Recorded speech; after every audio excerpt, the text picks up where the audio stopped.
I wanted to be the voice for those who are voiceless, for the people who cannot talk. Not many people have the courage to stand up and defend themselves, and that's what I'm here for. I am someone who doesn't care if you like me or you don't. I'm gonna still smiling every single day. I don't care even if my family will hate me.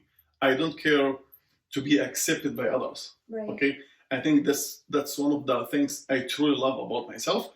I really don't care about people's opinion, but most people do. Okay, and when I started to speak about this, I started to speak out of pain, and I realized I'm not the only one who have so much pain toward the government, toward the lies. So I start to connect with people who share the same idea, and we have the same values and the same beliefs, and that's what inspired me to keep going with it and stand against tyranny.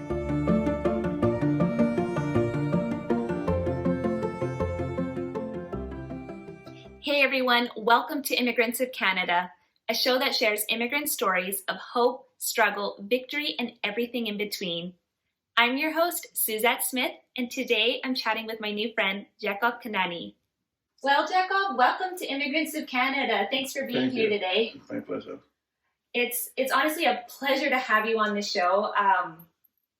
I've seen you speaking out at some of the rallies, so to actually have you come sit across from me is kind of like, oh! So anyways, yeah, thanks for being here. And I hear that you're from Israel. Yes. So what was it like to grow up there? Israel is a weird country. It's a combination of many religions and many nationalities who live in a very small place. It's about 2,000 square kilometers, if I'm not wrong, and have over 9-point-something million people. It's a very, very crowded place. Yeah. I was born and grew up in a village. I grew up to a very poor family. My dad is a drug addict since I was born. He's still alive, but like he's dead while he's alive. Yeah. I had to leave school when I was 14 years old. I had to start work to support myself and to help my mom, as our only income was child benefits from the government. Right, yeah. And we are 4 brothers and 1 sister. We are 5 siblings. With my mom, we were 6. The first 5 years of me working there till about the age of 19, when I left the village, I worked like in restaurants and I worked in the field. I used to clean like weed around corn. You know, it's a village, so you go to it's like a big farm. So you clean like weed under 40 degrees. It was very, very tough. Yeah. And at the age of 19, I left the village to a city called Eilat. It is the southern city of Israel, which I loved it. It's called the Sin City. It's like Vegas. Oh, I see. Yeah, okay. So I lived there for 5 years. And after that, I decided to come to Canada. Okay, wow. So that's like a whole lot of information in just like 2 minutes. That's right. Okay, so then what motivated you to come to Canada? There was no motivation. So this is the thing. I was in a very bad state of mind in 2008. Right. And I wanted to leave the country for many reasons. Number 1, racism. Number 2, I had very tough time financially in Israel. And to grow as a person, especially as an Arab in the Jewish community, is very hard. For example, Israel, they have preferences for every job at the retail business or any other business to people who finish the army. Now, I did not do the army. And to get a job, for me, was super hard. It's very hard for anyone who did not do the army in Israel, especially the Arab community, Arab people. Okay, so from what I understand about Israel is I thought that all Israeli citizens had to serve in the IDF. Only the Jews. Oh, I see. So Okay. it's mandatory for the Jews, but it's our choice if we want to serve or not as Okay. Arabs. Okay. Got it. So Okay. basically, like all the retails, offices, government offices, everyone, like they have even signs on the door. Okay. We're hiring, but only for people who finish the army, finish the army service. So people like me get screwed because it's hard for us to get a job. Right. And that's basically one of the main reasons I wanted to leave. I wanted to go into any place that I have equality, that I don't need to be discriminated just for the language I speak, for my first language. And I did not choose Canada as a choice. I just wanted to leave as soon as I can. And when I went to the place where I bought my ticket, I literally asked them, like, what country I can just leave without to apply for a visa. They said Canada. I'm like, you know what? I'm going to Canada. Yeah. And that's exactly how I came here. Okay. I had no idea even where Canada is. I just left. Ignorance was bliss here. That's right. Yeah. Okay, so you landed in Canada. What happened next? Like, yeah, describe the culture shock here. Before the culture, when I came here, I don't know anyone. I did not speak a word in English. Right. I came from, I spoke Hebrew and Arabic, obviously. And when I landed in Toronto, I had no idea where to go. When they asked me at the immigration, like, what are you coming to do? Okay. And I came to visit. I cannot even remember what I said exactly. Yeah. It was a long time ago, but I did not speak English. But I said I'm coming to visit. Anyway, I stayed at the airport for 3 days, looking for some help, looking for a way or a job or something. Right. And I used a computer that was at the airport to look for a job, like online. And somehow I found something, but I couldn't even talk to the management there by myself because I don't speak English. But one day, I think it was the third day that I was at the airport, I heard someone speaking Hebrew and walking by. And I ran to him. I asked him for help, like, I need your help. Yeah. He's like, yeah, what's up? So I told him, like, I'm trying to get a job and I don't speak English. I wanted to speak behalf of me. Right. So actually, he called the company on behalf of me. Oh, nice. And he said my name, and that's how I got a job, and they can pick me up from the airport. I'm very serious. That's exactly what happened. So how did you feel when all of this was taking place? Because that's, like, I can just imagine the anxiety. Yeah, I had a lot of anxiety. I had no money. I came here with $200 in my pocket. I had no money. I had no language, nothing. But I had faith in myself. Yeah. I knew I'm going, and I am going to be something. I had a mission, I had a vision, and I had a dream. And I'm going to become something somewhere. And that's what actually kept me going all these years. I had many challenges, and I failed countless times. I lost millions of dollars. I went up and down, up and down, up and down. And I'm still going. Wow. So, okay, so let's talk about maybe your first job here, because you just mentioned that you didn't know English. Yes. So how did you learn English then on the go? So my first job was, they hired me, and I was supposed to work in Toronto. Okay. Now, literally, they let me sleep for a day or two before anyone even talked to me. Right. And I had an interview with the manager there, and he was supposed to interview me in English. And this is a true story. They called me from the house, asking me to go to the store. It was a Dead Sea product, so I was supposed to sell like a skincare cosmetics. And you would probably know lots about the Dead Sea products. Yes, of course, because I'm Israeli. So I was shaking when I went to the interview because I did not speak English. I am waiting for him in a store, and he was with a customer outside, the manager. I am actually waiting for him to come in and start the interview. Then he gets a phone call. He gets a phone call from the owner of the company, telling him to tell me to pack my stuff, that I am leaving to Medicine Hat. Oh. Because someone screwed him up there, and they need someone like immediately. So he came to me he spoke to me in Hebrew, of course, because he's Israeli too. And he's like, hey, you have to go home, pack your stuff, you're going to Medicine Hat. They got me a flight like 2 hours later, and they picked me up to the airport, and I flew to Medicine Hat. And when I was in Medicine Hat, it was too late for them to fire me. They already paid for me so much money. for the flight ticket and to stay there and went to Medicine Hat. And when I was there, I just told them, listen, I told the manager there, I speak no English, but I know one thing, I'm going to make it. So I bought I did not buy, he got me, because we had no iPhones back then, and they had no cell phone on me. He gave me a dictionary. Yeah. And he wrote a speech that what I need to say about the products. The and script, I used to sit every day, the speech, I used to sit down like every night when everyone's sleeping till 3, 4 a.m. translating things and teaching myself English. It took me about 8 months to start actually speak.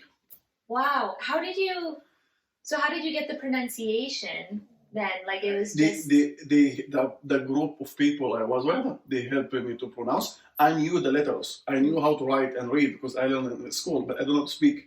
Right. I don't know. I had my vocabulary was zero. Like I did not even know how to order McDonald's to eat at the mall. I used to ask someone to come with me to help me to order food. Mm-hmm. Wow. So I basically used to sit down every night. Like this is the speech or pitch or speech, however you call it. Yeah. So I used to find it because that's how I learned to use the dictionary. Wow. I used to find the word, to mark it, and write it on Hebrew on the top of the word. What is this? So I can understand what I'm saying. That's incredible. Step by step, every day you learn one word. Every day I made a goal for me that every day I learn 10 new words. Okay. So if the second day I learn another 10, I try to memorize the one before. So the third day, that's how, this is small progress. Yeah, yeah. But all the words I used to learn in the beginning are all related to my speech. I could not afford to learn something new. Exactly, yeah. You know what I mean? I had to learn exactly what I needed at that moment. Right. But after 6 months, I started to work on August 2008. By February 2009, I was salesman number 1 in the company. Wow, I broke the records of everyone in the whole Canada. That's crazy. So that's just all your dedication right there. Yes. It just goes to show that hard work does pay off. And that's when actually my skincare line came to my mind, like to come up with, because I hate making other people rich. I don't like it. I don't like to work for people. Right. But this was my last the only chance I had. Now this is something funny I forgot to tell you. Okay. That when I arrived in Toronto, I met a guy. His name is Hamoudi. He's from Israel too. He's an Arab. And he asked me, what are you going to do? Like, why did you come here? And I told him, like, straight up, I'm coming to open a business. And this was my first day in Toronto. He's like, you don't speak English. You have $200 in your pocket. You have no idea where you are. Yeah. And you're opening a business. I'm like, yes. But it's funny that me and him end up to be partners a few years later. And we always laugh about this sentence. Every time I go to Toronto, or when we interact, he is my best friend still till today. Mm-hmm. And every time we talk, he reminds me of this sentence, like, what are you coming to do here? And I told him, I want to open a business. And this was before, it was before everything started. But since then, since I made this decision, the rest is history. Yeah, of course. Now, so you came to Canada to open a business, that's what you just said. Would it have been possible for you to do the same in Israel as well, to open a business? It is possible, but it probably was more possible in the village. Okay. Not in a big city. I also had no money. Like I was super poor. Like I'm talking to you about it. We as 5 kids grew up eating rice. Like we had no money for nothing. Right. Wow. So clearly you got here in August 2008, you said? 8, yes. Yeah, and then 6 months later, your hard work paid off. Exactly, and that's where my ego grew up too. So I told the company I worked for that I want a partnership with them because I made more sales than all the team I had with me before. Like if the location made, I'm just giving you an example, sure, 50,000 a month, I make 30 by myself. Sales, and other 5 people make 20 combined. Right. Yeah. So when I thought I have a potential and I know I'm really good at sales, I wanted more. And I think it's my right to ask for more. And that's where we made an agreement for me to move to Red Deer, to open a location together in Red Deer. Okay. And we did it. But they sent me staff that were too aggressive. and the mall in Red Deer shut down the location 3 months after. Okay. And I had only work permit for this company. Yeah. That's when I started to speak a little bit English. Okay. But I had no capital. I had no money, no other income, nothing. Like I lived from paycheck to paycheck. And then it was tough time for me as I broke up with my ex Right. at that period of time. She also left the country with my son, and I was there by myself. I became homeless. Wow. I had nothing on me. I had no money to pay the rent, so my landlord obviously kicked me out. Yeah. I left. I sold the furniture I had in my house, and from this money I kept for gas and food. Yeah. I bought when I was in Medicine Hat. I bought a Ford Windsor, 1997. It's a van. Okay. Okay, and it was the winter. It was the winter of 2009 when I slept in my car for almost a month and a half. Wow. And I was like, it was in the winter. I was like to start It's the cold, car. It's yeah. freezing. Yeah. But the heat of course, the car used to run all night. Mm-hmm. And I used to shower at it's like a rec center in Red Deer. It's a gym. Wow. That's when I started to build my body because I had nothing to do except working out. Mm-hmm. Right. And luckily me, one day I was walking in the other mall, which Red Deer has two malls. And then I meet this guy, Moody, the same guy I met in Toronto, who asked me about what I'm coming to do here. No. And I'm like, what are you doing here? He's like, they moved me here. I'm like, you're joking. He's like, no. So obviously he took me from the street, and Yeah. I lived in his living room. Yeah. The house. Yeah. Probably a month or 2 or 3, I cannot remember the exact time, until I opened my business. Wow. Do you want to know how I opened my business? Yeah, I was gonna. So a couple questions is like, what business did you want to open, or did you I open? want to open something like cosmetics, something what I know what to do. Okay, right. So I had some knowledge about cosmetics, about the companies who do in Canada. Now I had only work permit for the company I used to work for. Yeah. I barely spoke English back then. Yeah. I have no connections, no money, no friends, no staff, no nothing. Yeah. So I sat. I was with Moody planning to open something, and he's like, "There is no way you can do it. Like you have no money, you have no rent, you don't have anything. You just have to keep working for someone until you save the money." Yeah. And I refused, and I told him I will figure out a way. So I made a list of all the companies owned by Israeli people who sell cosmetics in Canada and the States. Yeah. And I used to call them every single day to ask him to give me as a loan products for about $4,000 or $5,000 to start a business, Mm-hmm. and that I will give them the money after. And obviously they refused. They don't know me, Yeah. and I'm just an immigrant who always spoke few words in English, Mm-hmm. and they refused. And it took me literally almost 3 months. I am calling the same companies every single day. They tell me no, and I call the next day again. They tell me no, and I call the next day again. Until one company from Vancouver called Relaxus, they agreed. Right. And they asked me, okay, if you don't have the money for the products, how are you going to get the location at the mall? And I'm like, I will figure it out. When I worked for this company, for the premiere, I built very strong connection with the management. And I went to the leasing manager. I just looked at her and I told her, listen, I need your help.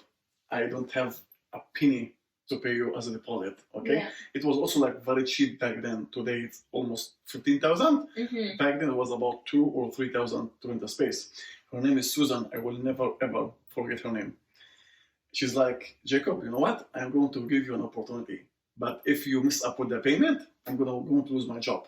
She was about 65 years old, and I told myself, like, if she going to do this for me, I'm going to make it.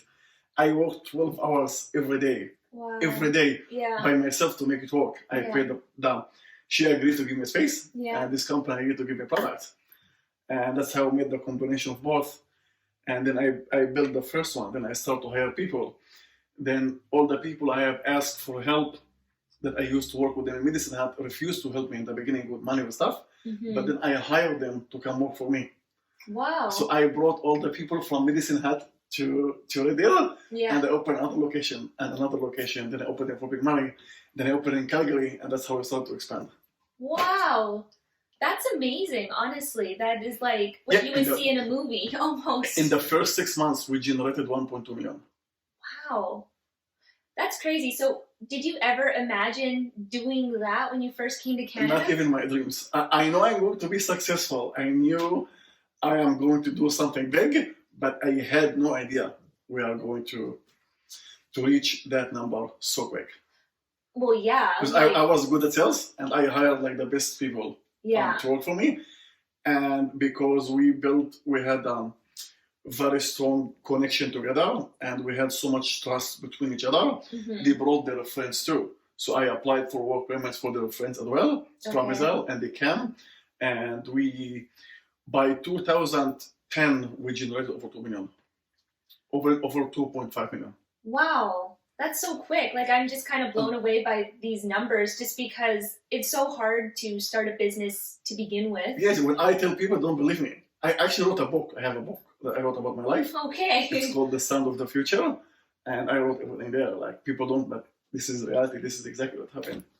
That is, wow, that is mind-blowing.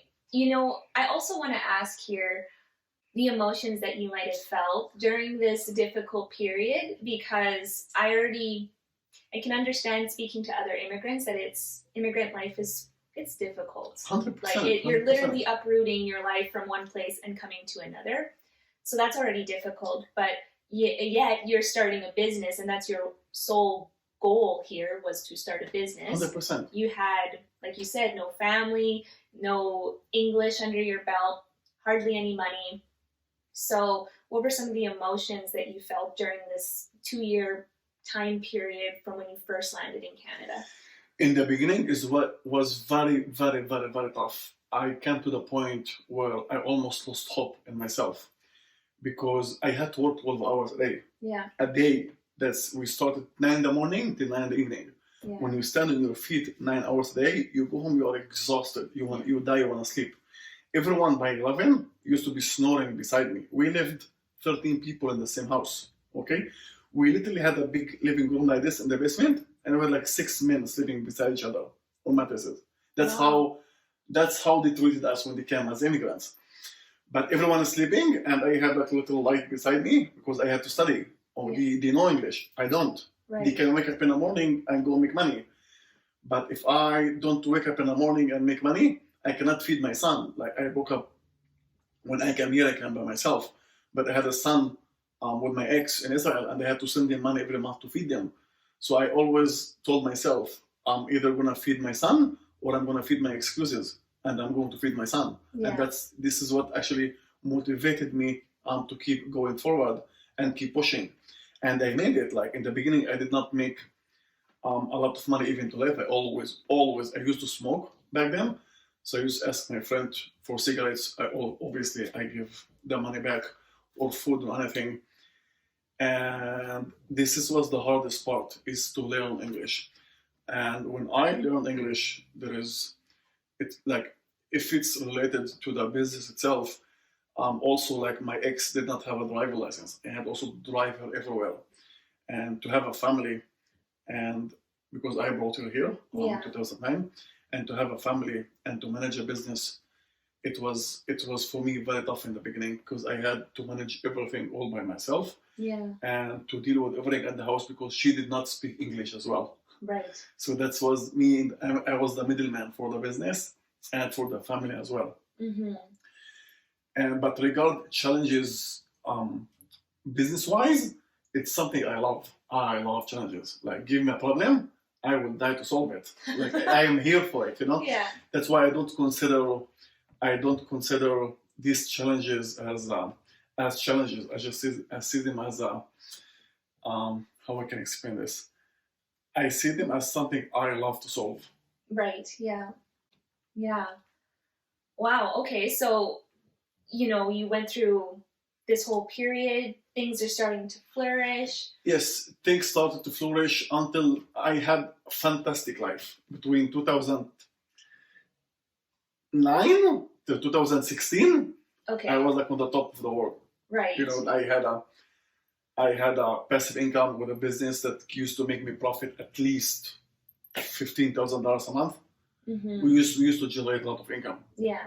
And I used to pay my stuff like really good. So they stick with me for a long time. Yeah.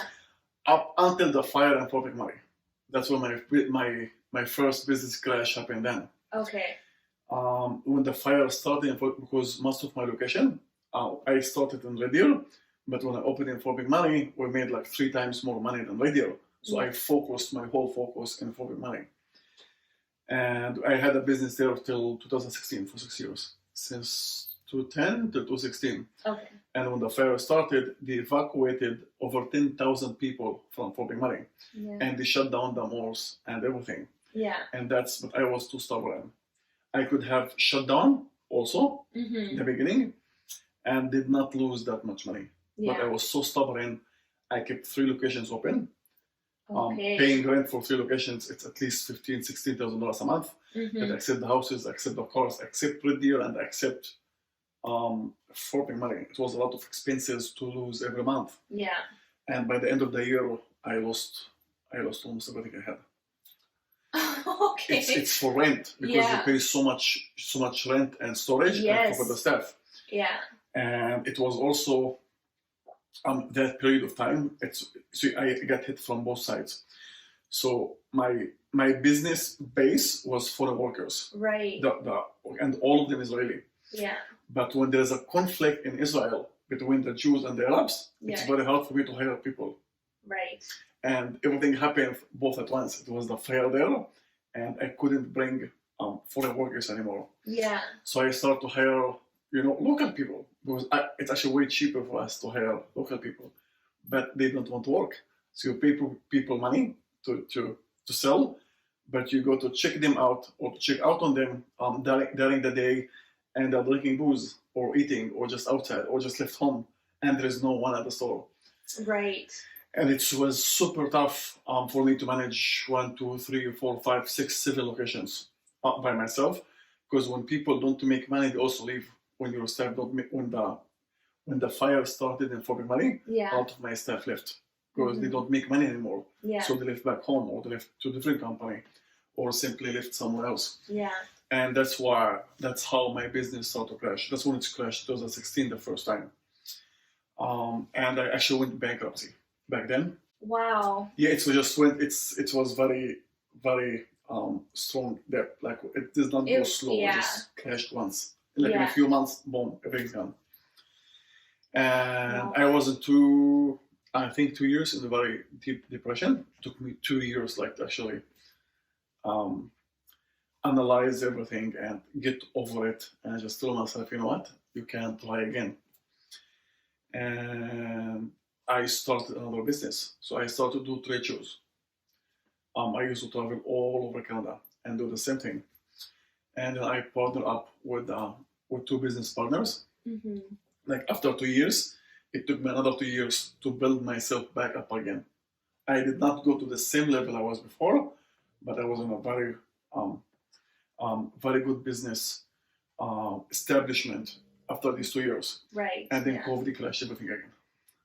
Oh my gosh. So when this has happened, and I was also, we planned to open another store in Vegas, me and my friend too. Yeah. In March. We opened the store.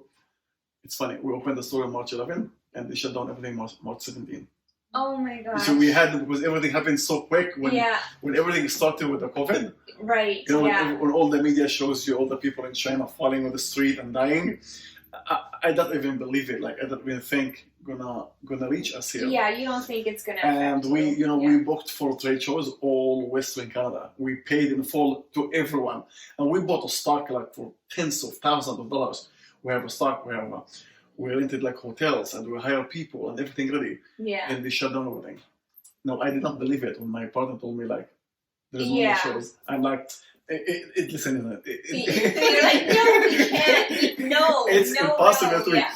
He's like, it's not. There's nothing here. I'm like, listen, you're crazy. I'm leaving. Yeah. So I left and I went to Vegas. I went to Vegas on November 2019. Okay. I'm like, you know what? I went to Vegas the first time on November 2019. Okay. Then I came back here in 2020 for the show. Okay. Okay. in January, February. Then I went back to Vegas to check the store because they shut down here everything. I think March, 14th. something like that. Yeah. I flew a day or two after to Vegas, Yeah. and then they shut down Vegas 2 days after. Two days after I get there, and then I stayed in Vegas another 3 months. There's nothing to do there. Like it was dead, completely done. And then I drove back here because I drove my car to Vegas. Then I drove back again. Oh my gosh. And then there is no trade shows, there is no business, and I need the income. Yeah. So I started delivering food. Doing Uber Eat. Okay. Like this is the only source of income I had. Oh my gosh, Jeckov, like the roller coaster that you just described right? is like I didn't mean to laugh the first time. Like I don't want that to be because taken as it rude. is laughable. But it's like just like you have to like, oh my gosh, it's so unbelievable that it comes out in like a little like everything is just life is a crazy ride. It is. In 2010 I went from a homeless to a millionaire in 6 months. Right. In March 2010 I lived in my car, in my van, in the cold outside, and my beard was like this. My hair was long. Yeah. I looked like a homeless. Right. Okay. By the end of October 2010, okay, I was on top of my business. Yeah. And in 2016, before the fire started, I was flourishing. Like exactly, I was just like I don't want to say I was a millionaire, but I was very good financially stable. Okay. Yeah. But in a period of this 8 months or 1 year, 2016, where the fire started, and because we also had to pay rent. Okay, when you sign an agreement with a mall, even if you shut down the location for any reason, okay, you still have to pay full rent. It is the same thing happened right now when like a mall like West Edmonton Mall charge about 15,000 for 10 by 10 square feet. Yeah. But the government only allows them 15% capacity. Yeah. You cannot pay full rent and have 15% capacity. Yeah. Okay, and that's basically where most of the money went. It's just for rent. Did the government financial help during COVID actually help that? So I'm actually gonna tell you about it. All right. This is a joke. Okay. Good Life Fitness received 320 million subsidy from the government. Restaurant chains like Moxie's, like the Keg, like any other restaurant, they receive so much money support from the government, okay? But small business owners can receive up to 40,000. You have to return 30,000 of them in 2 years. So you will have only 1,000 for yourself. Okay. We pay $10,000 a month rent. Yeah. Like, are you making a joke of me? Yeah. Like, are you underestimating me as a business owner? Like you are throwing a bone on me and you're expecting me to be happy with it? Right. Yeah. The government support for small businesses is a joke. Yeah. Oh my gosh. It's a joke. Okay, so let's actually, while we're on this whole subject, why don't we talk about, so you talked about your whole roller coaster. Let's talk about this past COVID season. Yeah, the dog is snoring. I thought it was your dad first. I'm like, no. The dog is snoring. He's cute. I snore way worse than him. Yeah, it's cute when animals snore. That's right. Only when animals snore. Yeah, only when animals snore. Especially old dogs. Speaking about the COVID, the past season, you become kind of a public figure in this last season because you've been pretty vocal in speaking out against that. So, like, where should we even begin? Like, you've already talked a little bit about the challenges for businesses during COVID season. So why don't we just kind of continue from there? First of all, thank you. I do not consider myself a public figure. I'm just someone who lost everything again because of COVID, okay? Now, I am not someone who give up. I'm really a fighter, if this is in life or in business. When I want something, I will fight my life for it, okay? But the government block us from every angle. You cannot do anything. Like you literally cannot operate or even behave as a human, okay? They prevent us from meeting each other. They prevent us from business meeting. They prevent us even from going to the States. Even if I want to do a business in the States right now, I cannot travel there for business. I'm talking about if I go like drive my car. I probably can fly. Um, they pay and they bribe us with so much money to keep our businesses closed. Mm-hmm. Now the government is lying to us. Okay, everyone with an ounce of logic and common sense who can analyze data, okay, will understand the lies and manipulation behind their agenda. The government of Canada spent hundreds of billions bribing people to stay home. Okay, with this money, if cases were really rising, they could have built bigger hospitals, hire nurses, buy more equipment, hire doctors. Okay, if our health are so important, you promote health. You don't promote a core. You look for the cause. You don't just try to sell the core. Okay. If the CDC study says that 80% of people who got hospitalized for COVID are overweight or obese, which means your nutrition is important, your exercise is important. You don't shut down the country, ruin the lives of 360 million people just because of the 1% that chances are they could have died anyway with the normal flu, because there is no rise in death rate in Canada. It is the exact same thing as 2019. Mm-hmm. And hospitals, they are lying to us and telling us hospitals are full. They are not. You can go yourself and check any report you want online. Hospitals are not full.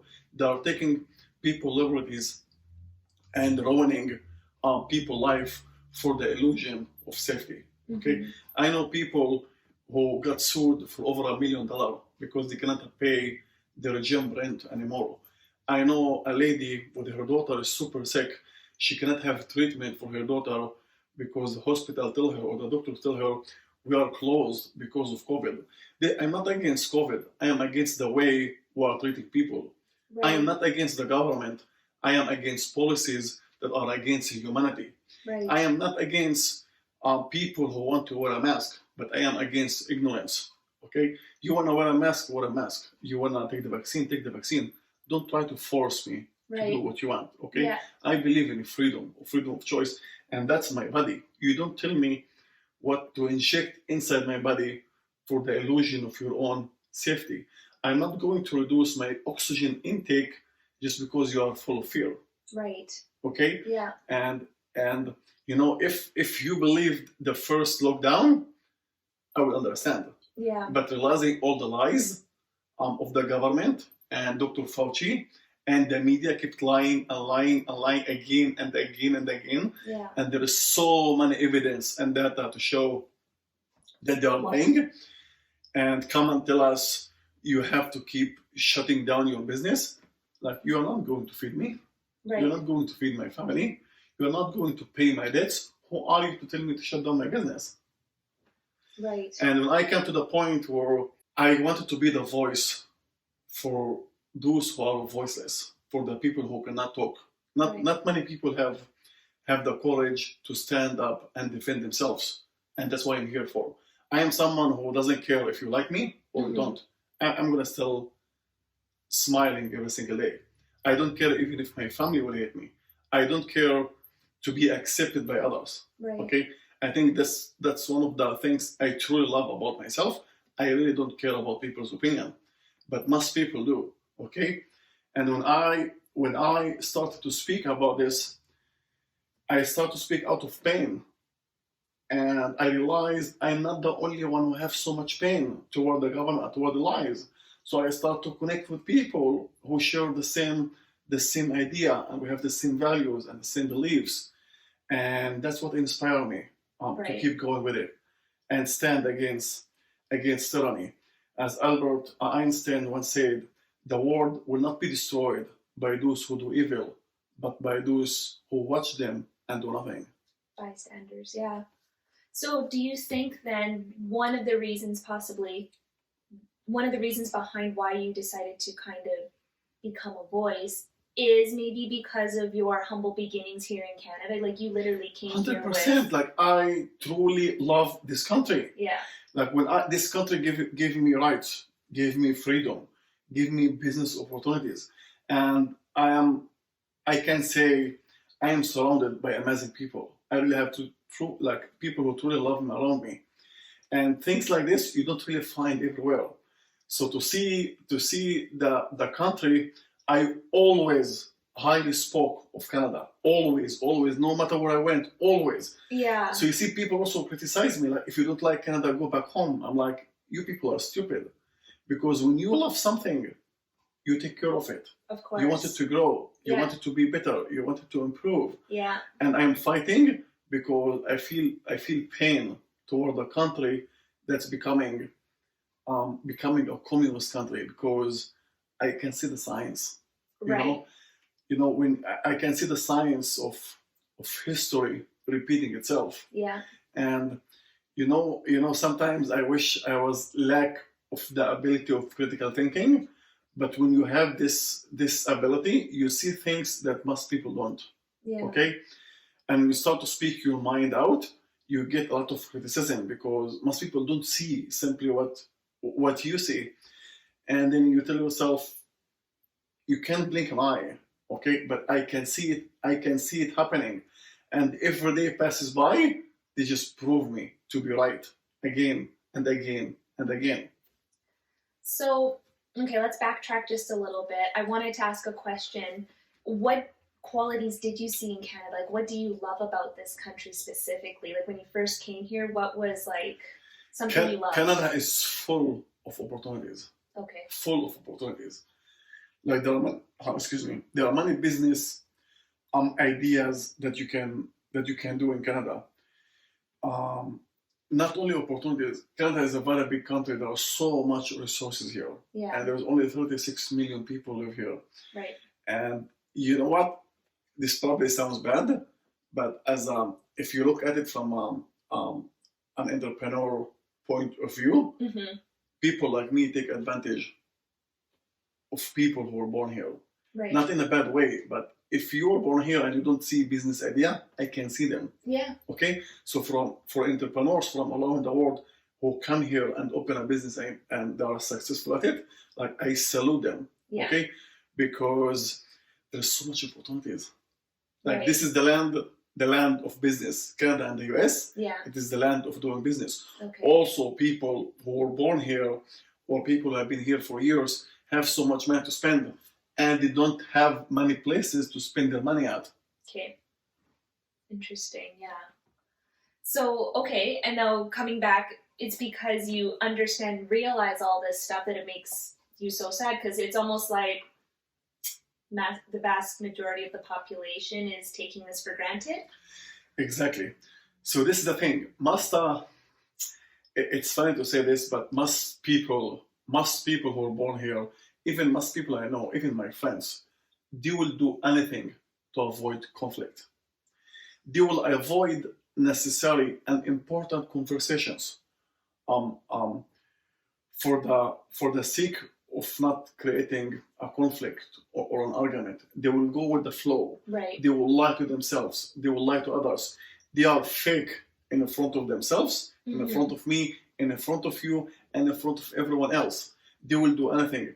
It's just not, how you call it in English, not to rock the boat, not to make a hole in the boat. Yeah, we don't want to rock the boat. Yeah, to rock the boat. Yeah. Like, it just, for me, it's very, very, very frustrating, because if you don't stand for what you believe in, like, you have no integrity, you have no individuality, you have no character for your own. Right. You know what I mean? Yeah.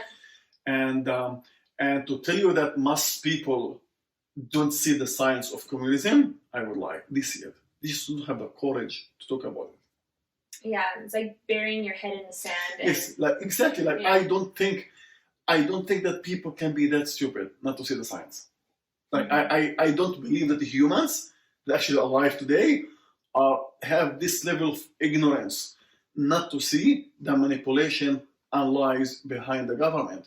Even after Fauci's emails, like in his emails, you can read, masks don't work. Yeah. The COVID was made in a lab. Right. It's a man-made. Yeah. Okay.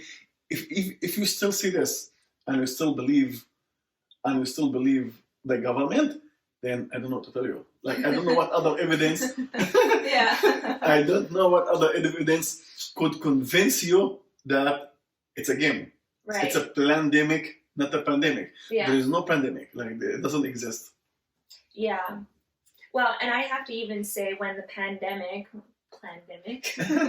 Sure. first started in March of last year, I remember when everything shut down and I was walking home and I just thought, like, this is actually unbelievable. Like, I kind of felt like something wasn't right here. Something is wrong. Something's wrong. This doesn't happen. Exactly. And I just felt like there was something fishy. 100%.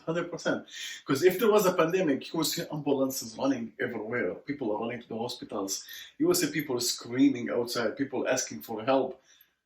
Come on, it's a virus with 99.98% survival rate. Mm-hmm. For those under 65, but 96 for those who are above 65. Come on, guys, like it has the exactly same death rate as the influenza. Okay, even in Dr. Fauci's email, okay, the professor, sorry, but I cannot remember his name, the one who emailed him and told him the death rate with the corona is less than the influenza. It's in the email. I read the email by myself. Right. Like, we're not in a pandemic. They are just, I think what they are trying to do in Canada, it's called social credit. It's exactly like China. Oh, I've heard of that. You know what it is. Yeah. So social credit, basically you will have the vaccine passport. Every 6 months they will inject you with new vaccine. Okay? It's a gene therapy to change your DNA. Okay? What's going to happen? I have no idea. I'm not a scientist.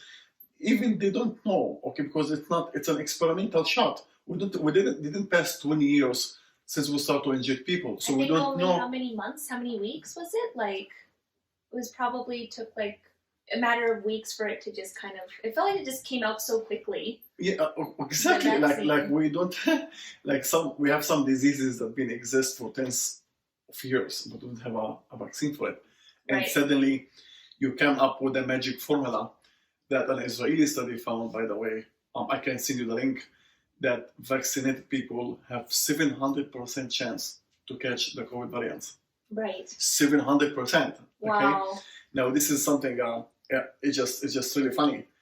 And no, there is no pandemic. I don't believe it for a second. There is no pandemic. They're lying. They're lying to install communist agenda. Basically, they are going to small businesses. They are going to wipe it out. There will be no more small businesses. Right. There will be only big chains, and most of your food, grocery or whatever you need, you will order it online from big stores. Small restaurants will not exist, and you will have social credit. The social credit is that the government will track your location everywhere you go, and they track your behavior too.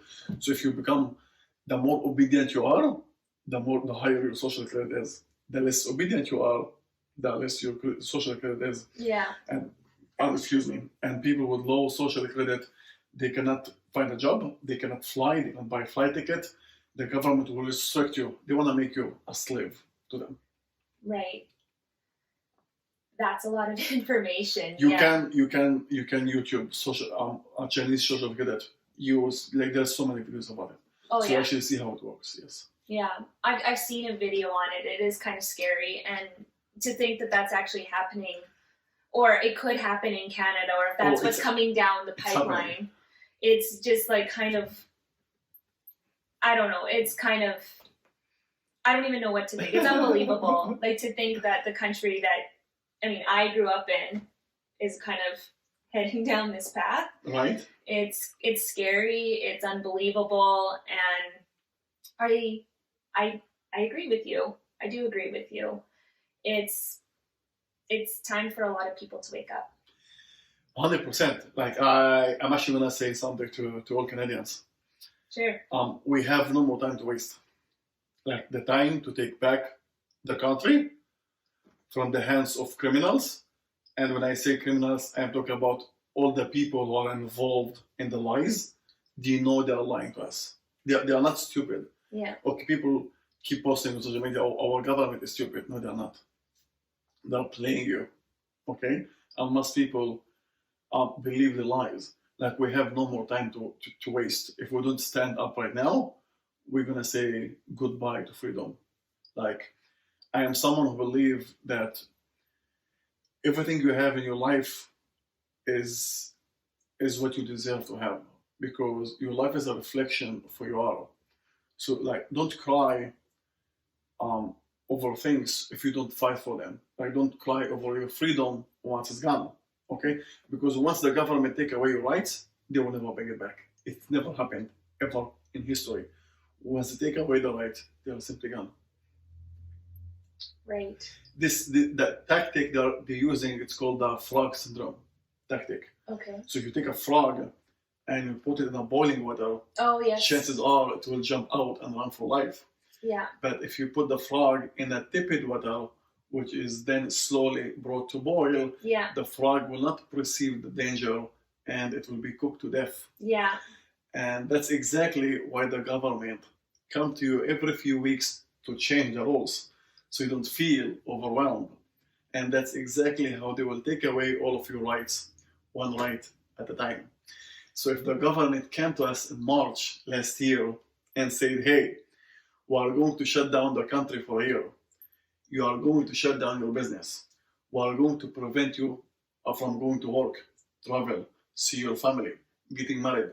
We are going to force you to have a vaccine, a social credit, a universal income, and a vaccine passport. Yeah. Chances are we would have had a revolution by the next morning. Right. Right? Yeah, yeah. Right? So yeah. that's why every 2 months there is one more thing. That's why I or refuse. Or we for Canada, because we're too nice. Exactly. We're too nice. So that's why I refuse to wear a mask, for example, because people tell me it's just a mask. No, it's not a mask. That's how it starts. Yeah. That's how it starts. It's virtue signaling. Everything started with a mask. Yeah. Then social distancing. Then you close your businesses for a week or two. Then you close it for 3 months. Then you cannot travel. Then vaccine. Then mandatory vaccine. Then bribing people for vaccines. Then you cannot leave the country if you don't take the vaccine. It's all started with a mask. And the answer is no. If Canadians said no to masks in March last year, we wouldn't have been in this situation right now. Mm-hmm. Because the government will not go to the next stage if people don't comply with the first one. They go by stages, right? Right. They didn't come with all the restrictions at once. It's stages. When people comply with the first stage, the government will move to the next one. When people to comply with the next one, the government move to the third. Mm-hmm. The government won't move to the next stage if people don't comply. It's compliance what putting us in this situation. It's compliance what's make the government so powerful. Yeah. It's your obedience what give them so much power. Yeah. And the only way to get out of this insanity is resistance. And when I talk about resistance, I'm not talking about violence. Okay? Yeah. I'm just saying resistance. Simply say no. Simply people, we hold each hand together, we stand together, and we say enough is enough. We want our freedom back. You want to wear the mask? Wear it. You want to close your business? Close it. You don't want to work? You want to get government support? Take it. Do whatever you like. Just leave me alone. Right. I want to do whatever I like as well. Yeah, gotcha. So one last question here. Sure. As you were saying all of this, take some water. Yeah. It's a little hot here, yeah. As you're saying all of this, and you said we don't have any time to waste now, I was just kind of reflecting on the last year and how we've gone through, what is this, our third lockdown? Something like that. This is the third one? Yeah. It's one lockdown too many, basically. But I was just thinking, like you said, we have no time to waste now. But my question is, are we too late? Because we've started, I believe there are people rising up and saying something, but are we too late? This is a tough question to answer. In your opinion? It's a tough question to answer, but I would say it this way, it's better late than never. Mm-hmm. Even if we wake up right now, it's way better than not to wake up at all, okay? The government of Canada introduced the vaccine passport before the end of this year. Yeah. Okay? So if people are going to comply and most people are going to take the vaccine, then the minority are screwed. Because this is how it works. If the majority agree to what the government want, for the government is a big win. Okay? The only thing that the government fears is if people unite. And that's why they keep dividing us through the media, through the LGBT, sexual preferences, nationality, skin color, social status, income, and anything to separate us. So we keep fighting with each other. Right. That's how they win. That's how the ruling class works. Divide and conquer. Yeah. But if we, the people, unite together, they will back down. 100%.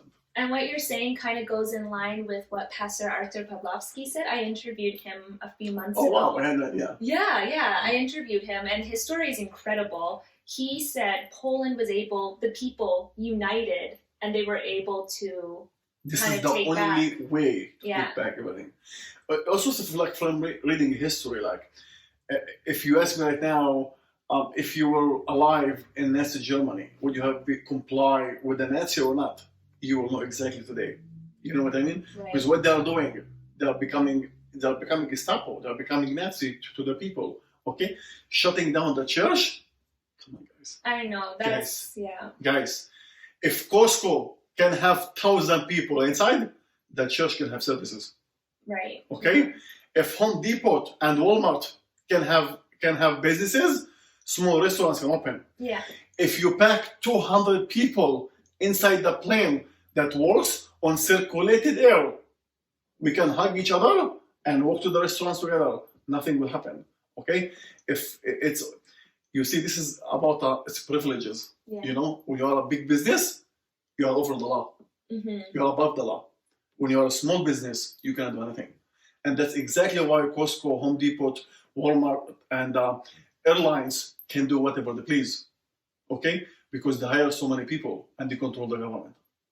Small businesses don't control anyone. And that's why the restriction is on small businesses.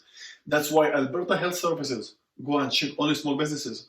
When the last time did you see the Alberta Health Services went to Costco to check their guidelines?